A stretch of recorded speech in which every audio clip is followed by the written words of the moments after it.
Play and Buck kicks off now, and as promised, we are joined by Dr. Nicole Saphier. She is the host of Wellness Unmasked on the Clay and Buck Podcast Network. You also know her as a Fox News contributor, and she is an MD doctor, not a Jill Biden doctor. So we're going to talk to her about some medical stuff. Dr. Saphier, great to have you back. Thanks so much, guys, for having me. Excited to be on today. Let's dive right into it. The big news from over the weekend about Biden's diagnosis. Clay and I think, have already established with everybody, of course, we're all very anti-cancer. It is sad when anyone gets cancer. We hope that, he is able to be successfully treated. We're not talking about that beyond the news item of its announcement. What is, I think, of public concern, and rightfully so, is given that he was president and given that they have now admitted they hid effectively senility from the American public, and they've now come forward with that.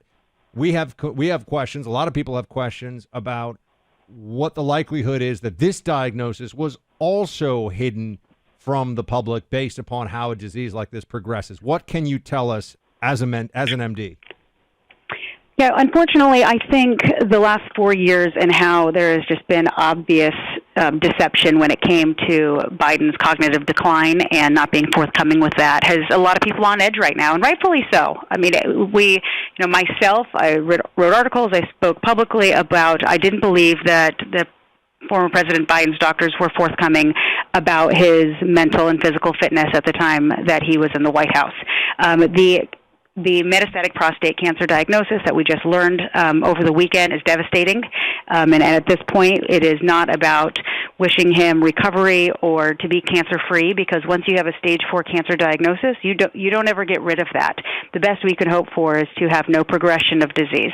And when you have metastatic disease to the bone, it is incredibly painful. So I'm sure he's probably uncomfortable right now. We even know that he presented because of symptoms and not from routine screening. Now, I think some of the big questions that a lot of us had is, is this something that they kept from the public? And the answer is, well, we don't know. But we can kind of talk through this a little bit.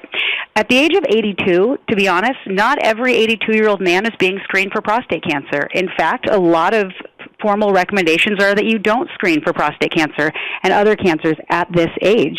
But because of, you have to take into many factors, what is their life expectancy? Will they actually benefit from the treatment? But we do know that while Biden was in the White House, because of his annual exams, he was being screened for colon cancer with colonoscopies. He was getting skin checked for skin cancer screenings. So therefore, we can assume that he was getting routine screenings. And you would expect that from the President of the United States. We would want to make sure we're catching all illness early. So the assumption should be that he was probably being screened for prostate cancer, at least while he was in the White House. They never mentioned whether or not he was, whether he had the physical exam checking for nodules on the prostate, or whether they were screening him with the common blood test, the PSA test, which people may be hearing about. They never mentioned those. And interestingly, on other physical exams, President Trump's, even former President Obama, they did mention when a PSA was drawn. They didn't mention that in President Biden. Does that mean that they hid it from us intentionally?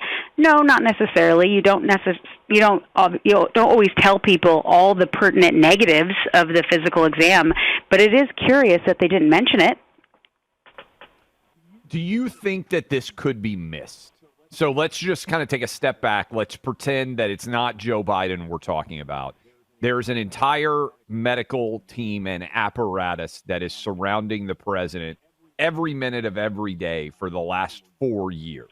Anything that is remotely wrong with him, he has a team of doctors, the likes of which basically doesn't exist for any other person in America. Do you think it is possible that they could have completely missed this cancer, and that on Friday, I'm just asking for your medical opinion, and then on Friday they would suddenly come out and say, not only does he have cancer, but it's a stage 4 cancer that has gotten to the point where it is now advanced to being inside of his bone. Does that seem likely to you as a doctor?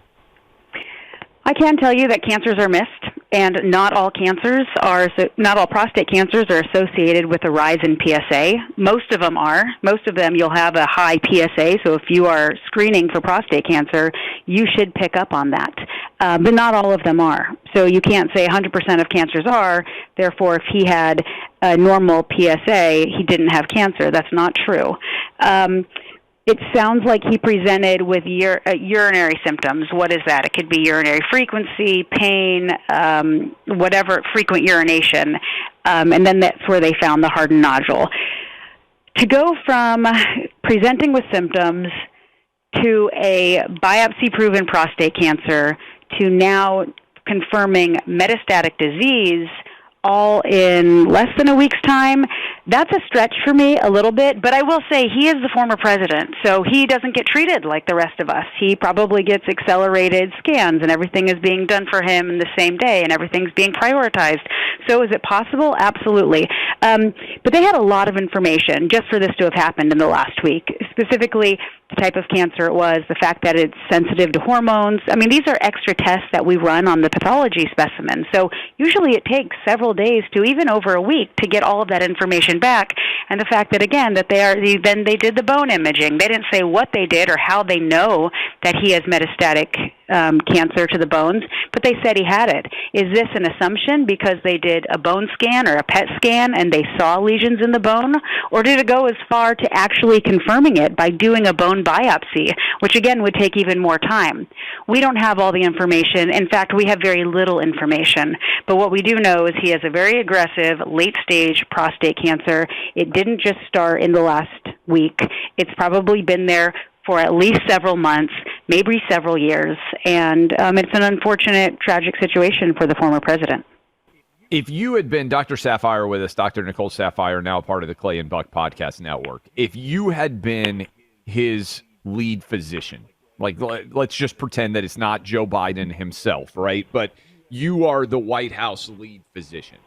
And 6 months after he leaves your care, after 4 years as you being his lead physician, would you feel like you had failed him in some way for not picking up on this cancer? Like as a doctor, would this be something where you thought, boy, I could have done a better job? If this were, as they seem to be saying, the case that this thing did not reveal itself until Friday, you had 4 years to be around him virtually every day.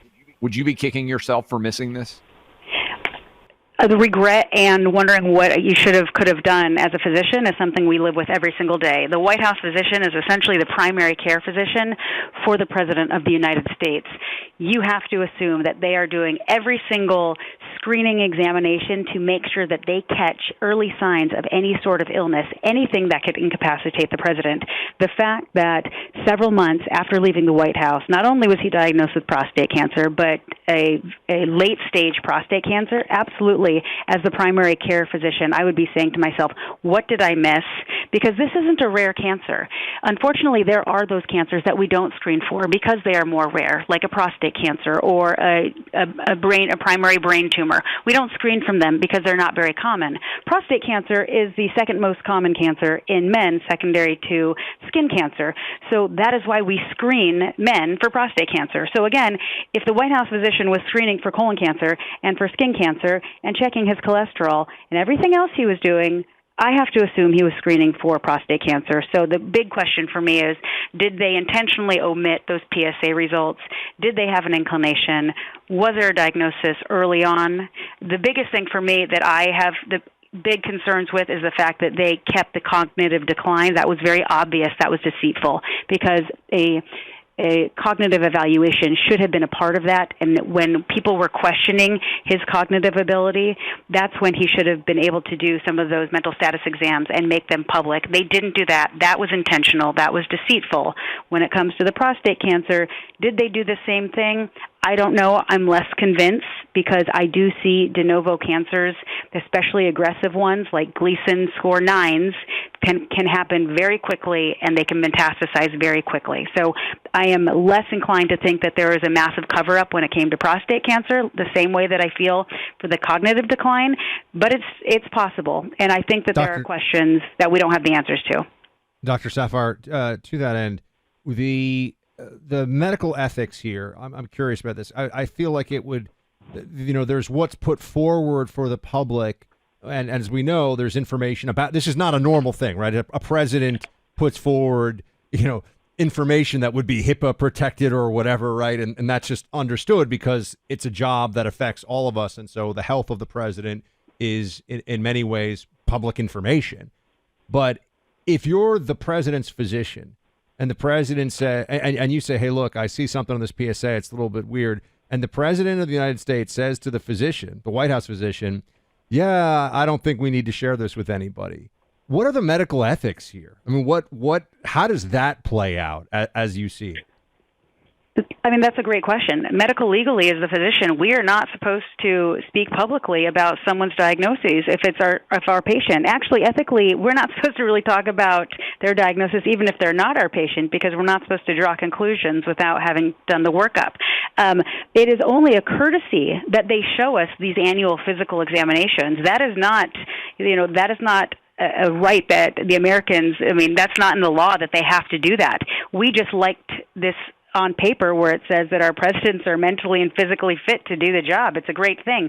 But really all it is a feel-good thing. And absolutely, things can be omitted. Again, we saw it with President Biden.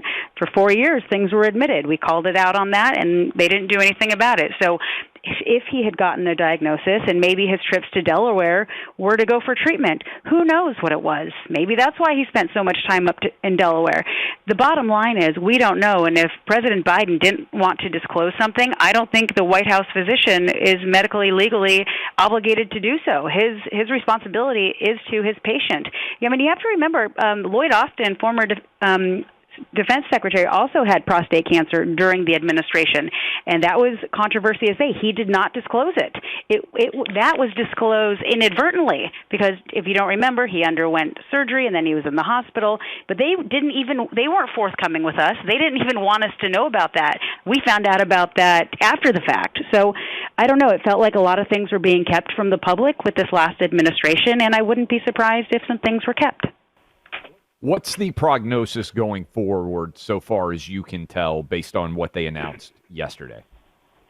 Well, unfortunately, the two things that they really gave were kind of worst-case scenario when it comes to prostate cancer. The Gleason Score of 9 is how aggressive the cancer is. If you're looking at the cells under microscope, that is scored on how many cells are there, how active they are, how fast they're dividing, and that's scored from 2 to 10, 10 being the most aggressive, 2 being the least. 9 is considered very aggressive, very fast-acting. So this hasn't been lingering for 7 to 10 years, as some people have been saying. Absolutely not. Not with a Gleason Score of 9. It's very fast-acting. So in that sense, it's worst-case scenario, but also stage 4, meaning that it's not just in the prostate gland, it's gone outside of the prostate gland, and it's not even in like the local pelvic lymph nodes, it's gone farther out, and in former President Biden's case, in his bones. So worst case scenario, when this is caught early, if you have a less aggressive prostate cancer, the 5-year survival approaches 100%. I mean, that's why we screen. That's why we detect early, because we have such a great survivability. Unfortunately, in former President Biden's case, that survivability at 5 years is markedly decreased, with numbers ranging between 25 to 35% 5-year survival. So the expectation would be that based on this diagnosis, just to close out with you, there would have been a strong likelihood that he might die in office with this cancer if he were trying to serve all the way until January of 29, for instance. Well, I think at the age of 82, he's already exceeding the expected life expectancy for an American man, especially one with cardiovascular disease and a history of heart disease. So I think the likelihood that he would have had some sort of cardiac event in the next 4 years is high, maybe a cardiovascular disease like a stroke event. And now, given the aggressive stage 4 prostate cancer and with the treatments, I think it's highly likely that his life expectancy, is significantly decreased. And another term under the presidency with that stress probably would have exacerbated his decline.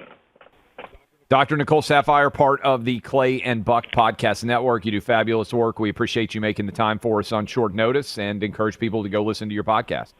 Thanks for having me on, guys. We're certainly going to be covering it this week. No doubt. Go listen to Dr. Saphier if you want more. Cyber hackers been using email to dupe you into sharing your personal info for years. You get an email, looks legit, just a ruse to get your info, called phishing, spelled with a PH. Now these same kind of cyber hackers using something called voice phishing, this time around cyber criminals posing as IT professionals or help desk assistants to trick employees into revealing private info. It's important to understand how cybercrime and identity theft affect our lives. Lots of places can accidentally expose your personal info. That's why you need a LifeLock membership, because their systems monitor millions of data points a second for risk to your online identity. LifeLock will detect and alert you to potential identity threats you might not spot on your own. Remember, if you become a victim of identity theft, dedicated U.S.-based LifeLock restoration specialist will fix it, guaranteed, or your money back. Easy to help protect yourself with LifeLock. Join now. Save 40% off your first year with promo code CLAY. Call 1-800-LifeLock or head to lifelock.com. Use my name, Clay, as the promo code for 40% off. That's lifelock.com, promo code CLAY.